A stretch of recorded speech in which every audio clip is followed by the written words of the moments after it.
गोपालगंज से प्रत्याशी भेजने का काम उन लोगों ने किया, जिसका विरोध केवल यहाँ के लोग मतदाता ही नहीं कर रहे, उनकी पार्टी के लोग भी विरोध कर रहे हैं। ये शाहबाद की ऐतिहासिक धरती, जो भारत की राजनीति को दिशा देने वाले, ये आज से नहीं सहस्राब्दियों से, हजारों साल से विश्वामित्र की धरती से, भगवान राम की शिक्षा स्थली से इस देश में अन्याय के खिलाफ न्याय की लड़ाई का अगुवाई करने वाला इलाका आज खुद ही अन्याय का शिकार बनता जा रहा है। ऐसा नहीं कि बक्सर की ऐतिहासिक भूमि से कोई एक वीर पुरुष पैदा हुआ, बाद में शेरशाह सूरी के नेतृत्व में इसी शाहबाद की धरती का नौजवान देश में विदेशी हुकूमतों के खिलाफ चौसा के जंग में देश से बाहर निकालने का काम किया था। वो यही माटी का वीर थे। जब देश गुलाम हो गया, अंग्रेज देश पर शासन कर रहे थे, इसी शाहबाद की धरती के वीर नायक वीर कुंवर सिंह के नेतृत्व में अंग्रेजों को चुनौती देने का काम हम लोगों ने किया। लड़ाई ऐसा नहीं कि आजाद भारत में भी नहीं, आजाद भारत में भी दो उप प्रधानमंत्री जगजीवन राम और राम सुरक्षी को देने का काम किया, दर्जनों कैबिनेट मंत्री, विधान लोकसभा के दो स्पीकर देने का काम किया। आज क्या हालत बना दिया। इसीलिए मैं बार बार कह रहा हूं कि भारत के लोकतंत्र के नए अंग्रेज भारत हैं। आज तिल आंसू बहा रहा है शाहबाद, जिसके 4 सांसद में से 3 सांसद उत्तर बिहार से आकर नेतृत्व करने का काम कर रहे हैं। इससे 2-3 विषय है नहीं। इसलिए यह भारत के भीतर सामाजिक और आर्थिक न्याय की लड़ाई है, लेकिन शाहबाद की धरती और बक्सर की धरती राजनीतिक आजादी की भी लड़ाई लड़ रहा है। यह मैं बात करने वाला हूं। साथियों, लगातार हम किसान के लोग, किसान का इलाका है, इस देश में लगातार नारे लगाए जा रहे थे। पिछले 15-10 सालों में देश की सत्ता ने जुमलों के माध्यम से ठगने का जो काम कर रहे थे कि हम किसानों की आमदनी को 2 गुना करेंगे, हम हर खेत तक पानी पहुंचाएंगे, किसानों के जमीन के अधिग्रहण का मुआवजा 4 गुना देने का काम करेंगे। लेकिन हुआ क्या, इस देश की सत्ता ने, हुकूमत ने जो किसानों को मिले हुए अधिकार थे, इन कृषि कानून के जरिए बदलने का काम किया। लेकिन इस देश के किसान नेताओं को मैं धन्यवाद देना चाहता हूं। दिल्ली, पंजाब और हरियाणा के किसान नेताओं ने देश के किसानों के स्वाभिमान को गिरवी नहीं रहने दिया और भारत की सरकार को घुटने पे डालने का काम करके हमारे सम्मान को बचाने का काम किया था। लेकिन ये सम्मान ही हमारे पर्याप्त नहीं है।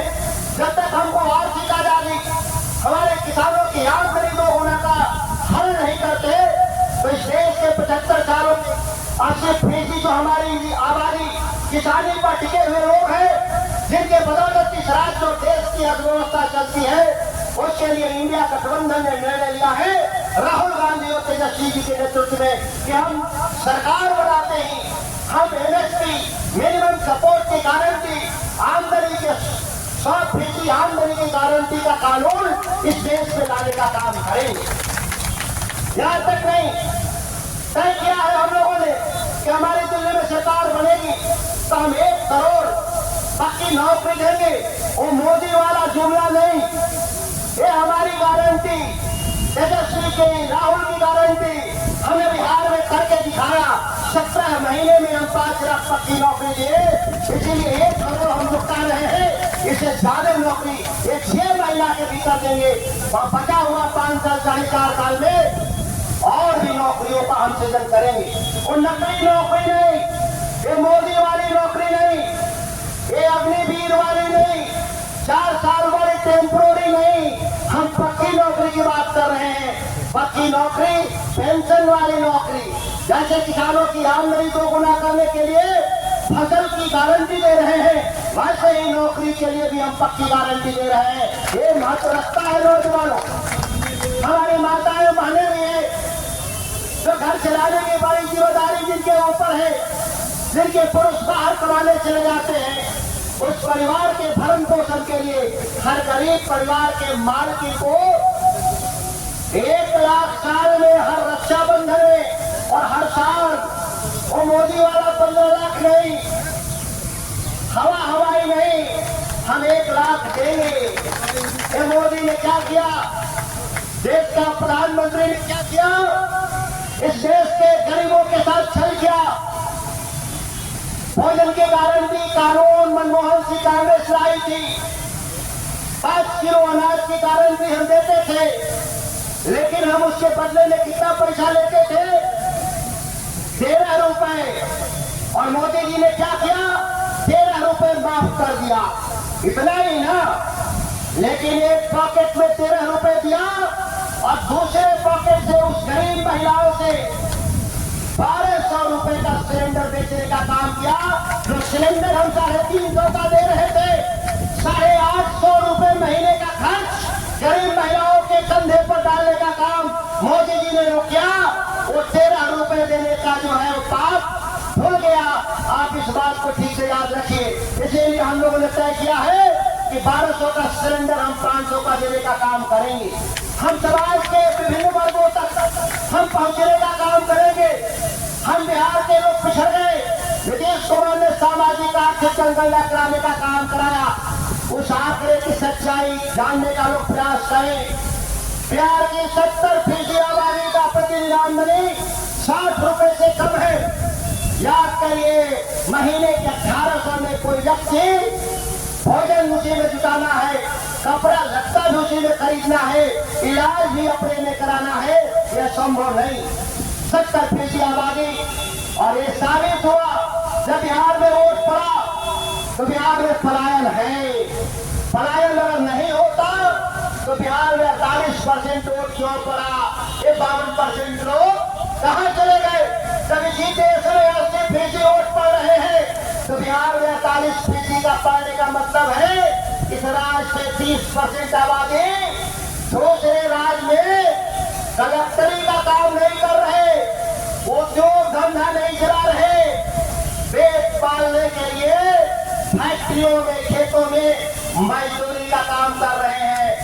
मजदूरी का आपने पढ़ाया नहीं, बिहार के छात्रों को नौजवानों को पढ़ाया नहीं। अगर आप पढ़ाए होते तो उसी सामाजिक आर्थिक जनगणना में लिखा है कि बिहार में खाली 7% ही आबादी ग्रेजुएट है। राष्ट्रीय औसत कितना है? 15%, आधे से भी कम। और दुनिया के आधुनिक पूंजीवाद को चलाने के लिए कहा गया 20% आबादी को ग्रेजुएट होना चाहिए। नीतीश कुमार जी, आपकी कुर्सी अलगती पलटती रही, कुर्सी पे चिपके रहे, लेकिन केंद्र से आपका सेंट्रल यूनिवर्सिटी ले लिए होते तो हमारे राज्य की निरक्षरता दूर होती कि नहीं? और मोदी जी से क्या अपेक्षा? यही हमारे बगल के सीट से है सांसद। जब बनारस में उन्होंने एम्स नहीं खोला, जब बनारस में सेंट्रल यूनिवर्सिटी नहीं खोला, जब बनारस में आपने उद्योग नहीं लगाया, जब बनारस में आप बिजली घर नहीं लगाए, तो आप बक्सर वालों का क्या मदद करेंगे? नहीं कर सकते। इतना ही नहीं, नमक पर जले समान छिड़क दिया उन्होंने। क्या छिड़क दिया? फिर एक हवाई बाबा को लोकसभा चुनाव लड़ने के लिए बक्सर भेज दिया। जो गोपालगंज के चुनाव में, असेंबली के चुनाव में विधायक थे, कौन ऐसा अच्छा काम कर दिया कि तीसरे स्थान पर जनता भेज दी। जब गोपालगंज ने खारिज कर दिया तो बक्सर का नेतृत्व कैसे करेगा?